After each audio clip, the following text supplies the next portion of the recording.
अमेरिकेत एक म्हण प्रसिद्ध आहे, president is only as strong as his numbers. म्हणजेच अमेरिकेचे राष्ट्राध्यक्ष किती शक्तिशाली आहेत हे ते काय बोलतात यावरून नाही, तर त्यांची जनतेवर पकड किती आहे आणि त्यांच्या लोकप्रियतेचे आकडे काय सांगतात यावरून ठरतं. पण अमेरिकेचे सध्याचे राष्ट्राध्यक्ष डोनाल्ड ट्रम्प यांच्या बाबतीत ही लोकप्रियतेची लाट प्रवाहाविरुद्ध वाहताना दिसते. कारण आहे अमेरिकेतील आघाडीच्या संशोधन करणाऱ्या संस्थांनी मांडलेला सर्व्हे. CNN आणि SSRS या संस्थांनी केलेल्या सर्व्हेनुसार ट्रम्प यांची लोकप्रियता 13% घसरून 34% आली आहे.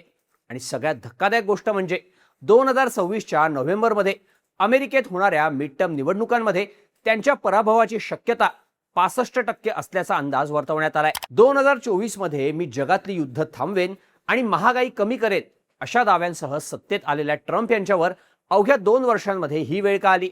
नोव्हेंबरच्या मिड टर्म निवडणुकांमध्ये ट्रम्प यांच्या पक्षाची पिछेहाट होताना का दिसते? अमेरिकन जनता ट्रम्प यांच्यावर एवढी नाराज काय?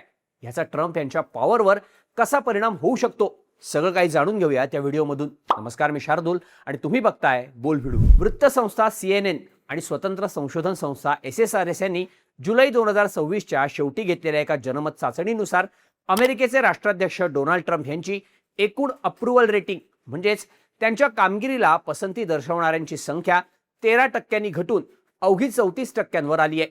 म्हणजेच तब्बल 66% अमेरिकन नागरिकांनी ट्रम्प यांच्या कामावर उघडपणे नाराजी जाहीर केली आहे. विशेष म्हणजे 50% लोक असे आहेत ज्यांनी तीव्र असंतोष म्हणजेच स्ट्रॉंगली डिसअप्रूव्ह हा पर्याय निवडला होता.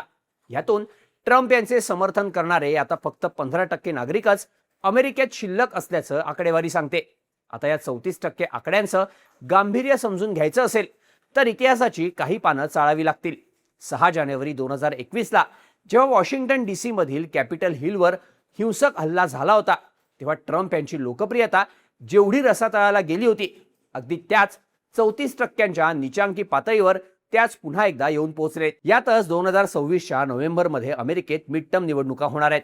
इप्सॉस आणि AAPI या सर्वेक्षण संस्थांच्या सर्व्हेनुसार या निवडणुकांमध्ये ट्रम्प यांच्या रिपब्लिकन पार्टीचा पराभवाचा अंदाज 65% असल्याचं सांगितलं जात आहे. पण या सर्व्हेनुसार अमेरिकन जनता ट्रम्प यांच्यावर एवढी नाराज असण्यामागे 3 कारणं सांगितली जात आहेत.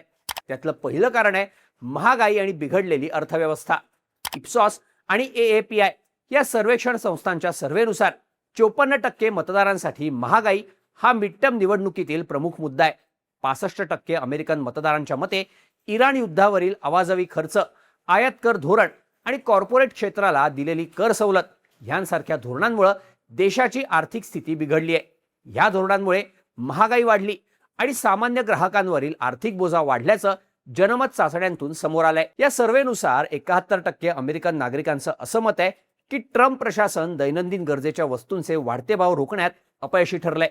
नोव्हेंबर 2026च्या मिड टर्म निवडणुकीच्या पार्श्वभूमीवर महागाई कमी करण्यासाठी सरकारकडून ठोस प्रयत्न केले जात नसल्याची सामान्य जनतेची भावना सत्ताधारी रिपब्लिकन पक्षासाठी मोठा धोका मानला जातोय. जगातील आघाडीची वृत्तसंस्था द असोसिएटेड प्रेस आणि शिकागो विद्यापीठातील अग्रगण्य संशोधन संस्था NORC यांनी एक जनमत चाचणी केली. यामध्ये ट्रम्प यांच्या आर्थिक धोरणांना फक्त 32% लोकांनीच योग्य मानलंय, तर 69% लोकांनी देशाची आर्थिक स्थिती अत्यंत वाईट असल्याचा कौल दिलाय. ट्रम्प यांची लोकप्रियता कमी होण्याचं दुसरं कारण सांगितलं जात आहे ते म्हणजे इराण युद्धाचं. इराणमधील लष्करी कारवाई ही ट्रम्प यांची मोठी चूक असल्याचं मत अमेरिकन जनतेनं नोंदवलंय. इप्सॉस आणि AAPI यांच्या सर्व्हेनुसार 67% लोकांच्या मते इराण युद्धातील ट्रम्प यांच्या निर्णयांमुळे अमेरिकेचंच मोठं नुकसान झालंय. 2024च्या निवडणुकीत डोनाल्ड ट्रम्प यांनी मी जगातील युद्ध थांबवेन आणि अमेरिकेचा पैसा दुसऱ्यांच्या युद्धात वाया घालवणार नाही असा दावा केला होता. पण इराण विरोधातील लष्करी कारवाईमुळे ट्रम्प यांनी स्वतःच्याच मुख्य राजकीय आश्वासनाला छेद दिल्याचं अमेरिकन मतदारांचं म्हणणं आहे.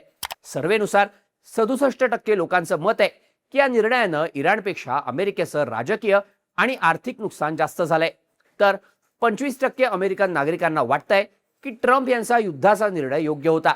आता या युद्धाचा मुख्य परिणाम झाला तो पेट्रोल आणि डिझेल यांच्या किमतींवर. सर्व्हेनुसार 74% नागरिकांनी स्पष्टपणे सांगितलं की इंधनाच्या दरवाढीमुळे त्यांच्या कुटुंबाचं महिन्याचं बजेट पूर्णपणे कोलमडलंय. थोडक्यात इराण युद्धाचा परिणाम थेट महागाई वाढण्यावर झाल्यामुळे ट्रम्प यांचं समर्थन करणारा मध्यम वर्गही आता या युद्धाच्या मुद्द्यावरून त्यांच्यावर प्रचंड नाराज असल्याचं दिसून येत आहे. आता बघूया तिसरं कारण. ट्रम्प यांची पिछेहाट होण्यामागं ट्रम्प यांचं इमिग्रेशन धोरण सुद्धा जबाबदार असल्याचं सांगितलं जात आहे. 2024च्या निवडणुकीत अनधिकृत स्थलांतरितांवर कारवाई करण्याचं आश्वासन ट्रम्प यांनी दिलं होतं, ज्याला अनेक अमेरिकन नागरिकांनी सुरक्षा आणि रोजगाराच्या दृष्टीनं पाठिंबाही दिला होता. मात्र आता तेच धोरण ट्रम्प यांच्यावर उलटलं असल्याचं दिसून येत आहे. द असोसिएटेड प्रेस आणि NORCच्या सर्व्हेनुसार ट्रम्प यांच्या इमिग्रेशन धोरणावरील जनतेची पसंती घटून अवघी 39% आली आहे. म्हणजे सध्या 61% अमेरिकन नागरिक ट्रम्प यांच्या इमिग्रेशन धोरणाला तीव्र विरोध दर्शवत आहेत. नागरिकांच्या या नाराजीमागे ट्रम्प प्रशासनानं अतिरेकी पातळीवर नेलेली कारवाई आणि कायदेशीर स्थलांतरितांना टार्गेट करणं ही कारणं असल्याचं सांगितलं जात आहे.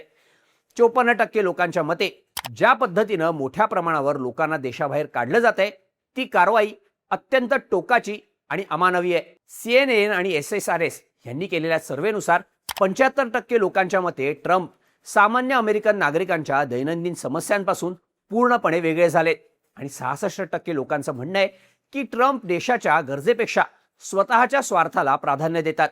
करदात्यांच्या पैशातून व्हाईट हाऊसमध्ये बांधलेलं स्वतःसाठीचं बॉलरूम असो किंवा वॉशिंग्टनमधील स्वतःच्या नावाची भव्य कमान उभारण्याचा प्रस्ताव असो, ट्रम्प यांच्या अशा वैयक्तिक सुशोभीकरणाच्या प्रकल्पांवर 83% जनतेनं नाराजी दर्शवली आहे. द असोसिएटेड प्रेस आणि NORC यांचा सर्व्हे आणखी एक गोष्ट ठळकपणे मांडतो, ती म्हणजे ट्रम्प यांच्या वयाचा आणि शारीरिक क्षमतेचा मुद्दा.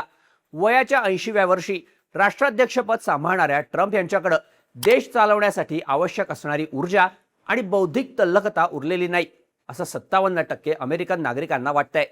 तर 38% लोक त्यांना एक प्रभावी जागतिक नेता मानतात. खुद्द ट्रम्प यांच्या रिपब्लिकन पक्षातही त्यांच्या विरोधात असंतोष वाढत असल्याचं सांगितलं जात आहे. रिपब्लिकन समर्थकांमधील त्यांची लोकप्रियता 78% कमी झाली आहे आणि त्यांच्या उर्वरित कार्यकाळाबाबत केवळ 19% रिपब्लिकन कार्यकर्तेच उत्साही आहेत, असं CNN आणि SSRSचा अहवाल सांगतो. आतापर्यंत बघितलेले हे सगळे आकडे नेमकं काय सांगतात? या सगळ्याचा परिणाम आगामी मिड टर्म निवडणुकांवर कसा होऊ शकतो ते आता बघूयात. अमेरिकेत दर 2 वर्षांनी होणाऱ्या निवडणुकांमध्ये राष्ट्राध्यक्ष बदलले जात नसले तरी तिथल्या संसदेची म्हणजेच काँग्रेसची दोन्ही सभागृह कोण चालवणार हे ठरत असतं. इप्सॉसच्या पोलनुसार ट्रम्प यांच्या रिपब्लिकन पक्षाचा या निवडणुकीत पराभव होण्याची शक्यता 65% सांगितली जाते. CNNच्या पोलनुसार विरोधी डेमोक्रॅटिक पक्षाला रिपब्लिकन पक्षापेक्षा 8% स्पष्ट आघाडी मिळताना दिसते. आता समजा रिपब्लिकन पक्षाला या मिड टर्म निवडणुकांमध्ये अपयश आलं आणि डेमोक्रॅटिक पक्षाला बहुमत मिळालं तर याचे 4 तोटे सध्याच्या ट्रम्प सरकारला सहन करावे लागू शकतात.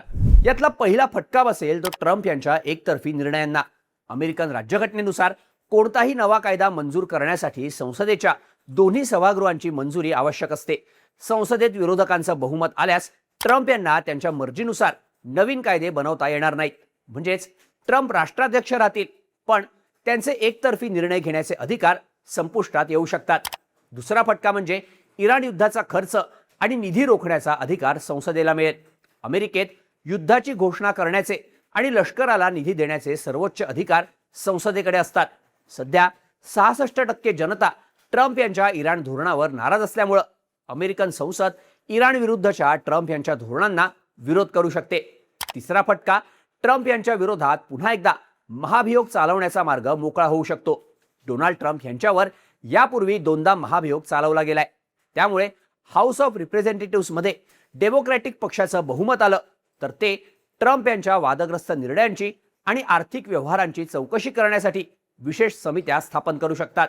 जरी त्यांना सिनेटमधून अंतिम मंजुरी मिळवून ट्रम्प यांना पदावरून हटवणं कठीण असलं तरी ही प्रक्रिया सुरू होणं हाच ट्रम्प यांच्यासाठी आणि रिपब्लिकन पक्षासाठी खूप मोठा राजकीय फटका असेल. चौथा फटका बसेल तो ट्रम्प यांच्या आयात शुल्क, व्हिसा यांसारख्या धोरणांना. विरोधी पक्षाला बहुमत मिळालं तर डेमोक्रॅटिक पक्ष या व्यापारी करांवर कायदेशीर मर्यादा घालू शकतो. थोडक्यात काय तर या अहवाल आणि सर्व्हेमधून अमेरिकन जनतेचा कल स्पष्टपणे दिसून येतोय. पेट्रोल आणि डिझेलचे वाढते दर, इतर देशांवर लावलेला आवाजवी टॅरिफ आणि त्यामुळे नागरिकांना सोसावी लागणारी महागाई हे मुद्दे डोळ्यासमोर ठेवून अमेरिकन जनता नोव्हेंबरमध्ये मतदान करणार आहे. आता ट्रम्प यांची ही घसरती लोकप्रियता नोव्हेंबरच्या मिड टर्म निवडणुकीत रिपब्लिकन पक्षाचा धुव्वा उडवणार की ट्रम्प कमबॅक करणार हे येणारा काळच ठरवेल. ट्रम्प यांच्या लोकप्रियतेचे हे घसरणारे आकडे आगामी काळात त्यांना महागात पडू शकतात का? ह्याबद्दल तुम्हाला काय वाटतं? तुमची मतं आणि प्रतिक्रिया कमेंट करून नक्की सांगा आणि अशाच माहितीपूर्ण व्हिडिओजसाठी बोल भिडूच्या YouTube चॅनलला सबस्क्राईब करायला विसरू नका.